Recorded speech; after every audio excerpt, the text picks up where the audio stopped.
Hello muntin kamte ma so pi ulan auti ho Jouse tunin ho hin nidang ato ke bang pontin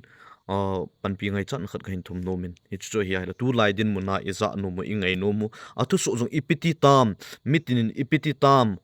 athu ichan ge tam tia news dunga achom chom ki so le a viral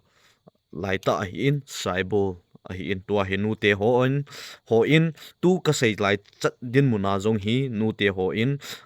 Central Force of the North light up wahi in ano su wahi in hezi ichun nu te hi achwal gam ta win alal gam ta ovin hezi ichun muntin gam ti na sopi ule naw te ho in tua gpay number hi anoi aka ko in hi chi hi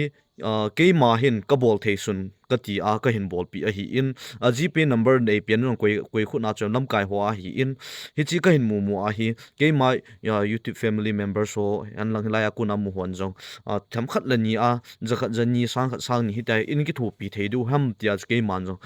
pan ka hin la hin aji chu ke ma location lam lang a hi ji a chu pan pin he ka hin thum a hi in he ji chun nam mi pi te hon tu din muna sai bola dinga duty bol ho nu te ho hi batol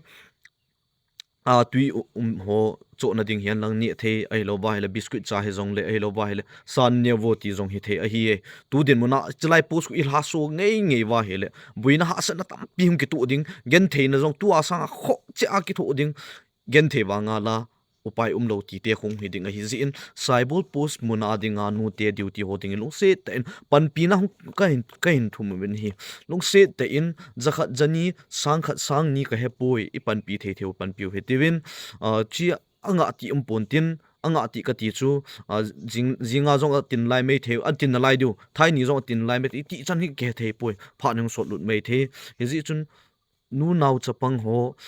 duty munam hoding hin pan pinong ki thum hi nung si te in ana ki thopi te hitivin gp number ka pi a hin ma ba na information ho ipitabang chal tam ti ho chu lam kai ho jong a ki ho jing lai to hi ji hin koi macha in ase hi macha se nai pu hitivin phalasile lam kai chu asei tu dinga thil za kai hi ji in ipi hile cham khat na khung ngai hui tivin social media dunga saibul post center for so ato dan tai ti pen chu hilovin tu din muna hi nu ti ho to ake boi lai ta hi in ezi chun nami pi ti ho jong thu so la so elova news dunga thil mo forward le ala thil hi nam lam kai ho tong kha thei din mun hin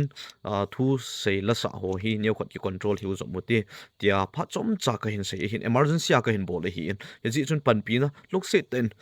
pan pi na pi o hi tivin dap sa a in zo thu sei now video khat footage chu